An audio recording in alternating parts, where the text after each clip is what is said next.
I remember thinking, when he opened the door, that he looked taller somehow.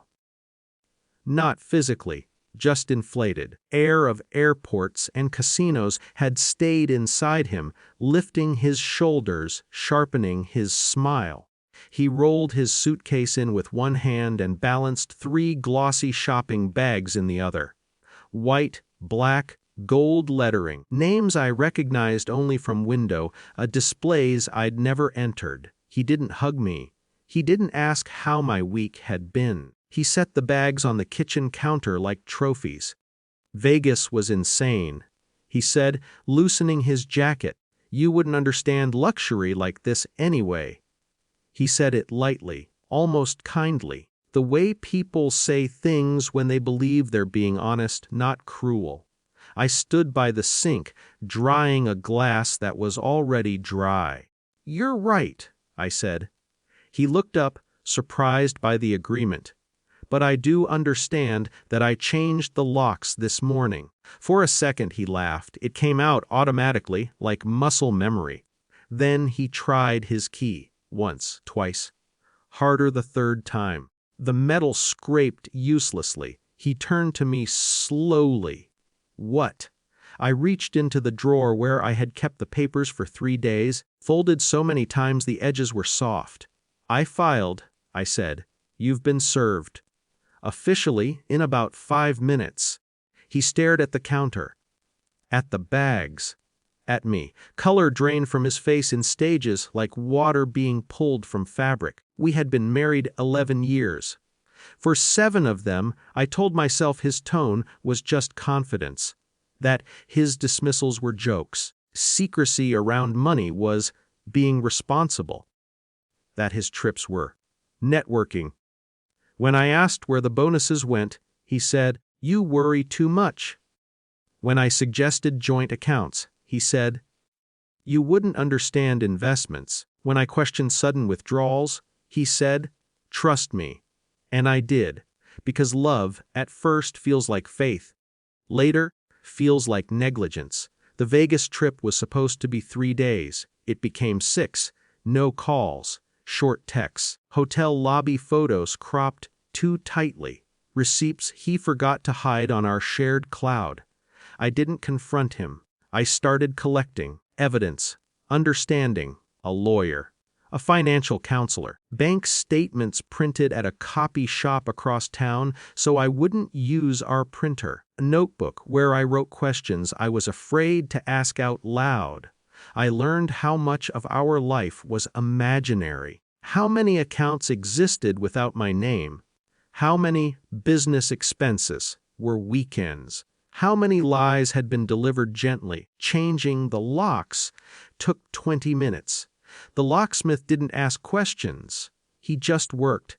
He finished, handed me the new keys, and said, "You're all set, ma'am," like he was fixing a door, not a marriage. When my husband, my almost ex-husband, stood there, frozen, no surge of power. I felt tired. "You can't do this," he said finally. "I already did. I live here." "You did," I replied, stepped closer. His voice dropped. "Is this about Vegas? Because I can explain." "I'm sure you can." Silence stretched. Outside, someone laughed in the hallway. A neighbor, life continuing. A knock came at the door, sharp, professional. I opened it. The building manager stood there with a courier beside him. "Mem's ramen?" the courier asked. "Yes." He checked his clipboard, legal documents.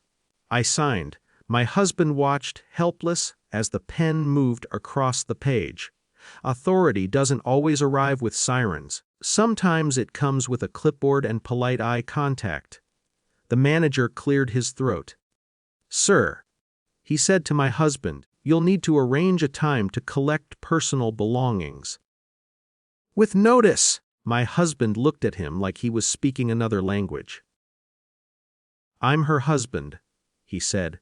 The manager glanced at me. "Not according to this," he replied. And that was it. No shouting, no scene, just procedure. After they left, my husband sank into a chair that no longer belonged to him. "You blindsided me," he said quietly. I almost laughed. Trying to reach you for years, I said. You were always somewhere else. He rubbed his face. Use something, he muttered, gesturing to the bags. I nodded. I know. He waited.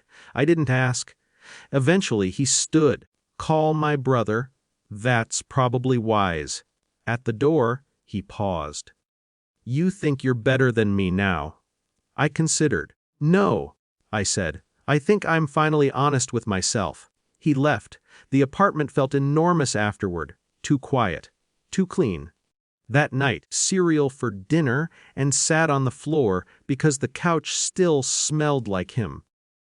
Freedom, I learned, doesn't feel like movies. Feels like empty rooms. It feels like doubt. It feels like waking up at 3 a.m. wondering if you overreacted. Some days I still do. Some days I miss the version of him I believed in.